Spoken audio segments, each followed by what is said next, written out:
Hello student, welcome to my channel. নতুন থাকলে চ্যানেলটাকে সাবস্ক্রাইব করে নাও and press the bell icon. আজকে আমাদের আলোচনার বিষয় হচ্ছে যে সজারুর কাঁটা, লেখক শরদিন্দু বন্দ্যোপাধ্যায়।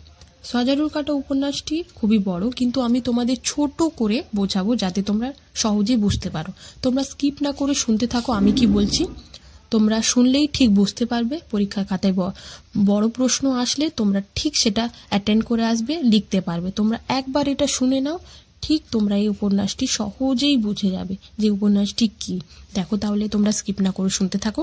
দেখো, সজারুর কাঁটা শরদিন্দু বন্দ্যোপাধ্যায় লেখা ব্যোমকেশ সিরিজে একটি অন্যতম কাহিনী। 1967 খ্রিস্টাব্দে এটি প্রকাশিত হয়েছিল। উপন্যাসের সংক্ষিপ্ত সার শোনো তাহলে তোমরা। আলোচ্য সজারুর কাঁটা উপন্যাসটি দেবাশিস এবং দীপার বিবাহিত জীবনের কথাকে তুলে ধরেছে। কলকাতার এক রক্ষণশীল পরিবারের কন্যা হয়েও দীপা প্রবাল নামে একটি ছেলের সঙ্গে প্রেমের সম্পর্কে জড়িয়ে পড়ে। কিন্তু দীপার প্রবাল অনিচ্ছা সত্ত্বেও বাড়ির লোকের ইচ্ছায় শান্ত, ভদ্র, সুপাত্র দেবাশিসের সঙ্গে তার বিয়ে হয়ে গেল। দেবাশিসের পরিবারে এক চাকর নকুল ছাড়া আর কেউ ছিল না। সে ভেবেছিল দীপাকে নিয়ে সুখে শান্তিতে জীবনযাপন করবে।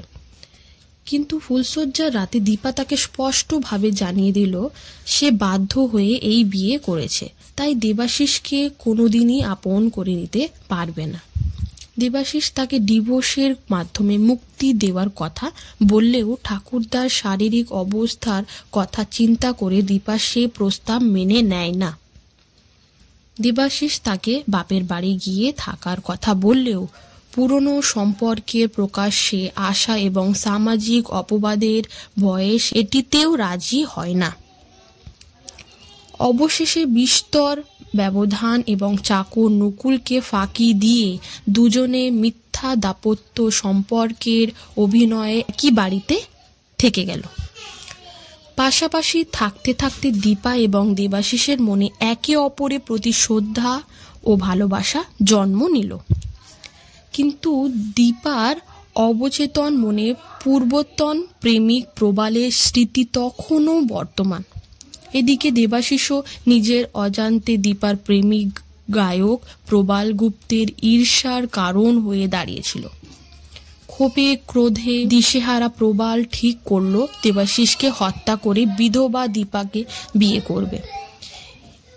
এতে করে রাজকন্যা এবং রাজত্ব দুটোই তার অধিকারে আসবে। কুটিল বুদ্ধির অধিকারী প্রবাল মূল লক্ষ্য অর্থাৎ দেবাশিসকে হত্যা করার আগে 3টি অসহায় দরিদ্র মানুষকে সজারুর কাঁটা বিধিয়ে হত্যা করে। এবার তার লক্ষ্য দেবাশিস। কায়দা করে দেবাশিসকে ফাঁদে ফেলে তার হৃৎপিণ্ড সজারুর কাঁটা বিধিয়ে দিয়ে তাকে হত্যা করার প্রায় কাছাকাছি পৌঁছেও যায় সে। কিন্তু এক আশ্চর্য ব্যতিক্রমী ঘটনা দেবাশিসকে অনিবার্য মৃত্যুর হাত থেকে রক্ষা করল।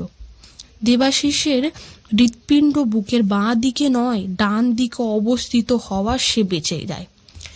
এই তথ্যটি দীপা জানলেও কখনো প্রবালকে জানায়নি। ফলে প্রবালের অসৎ উদ্দেশ্যের প্রচেষ্টা ব্যর্থ হলো। এই ঘটনার পর দীপার অন্তরেও আমূল পরিবর্তন হলো। সে বুঝতে পারল নিজ মনের অধিকারী প্রবাল নয়, দেবাশিসই তার কাঙ্ক্ষী পুরুষ, জীবনের আলম্বন। অবশেষে দেবাশিস ও দীপার মিলন ঘটল।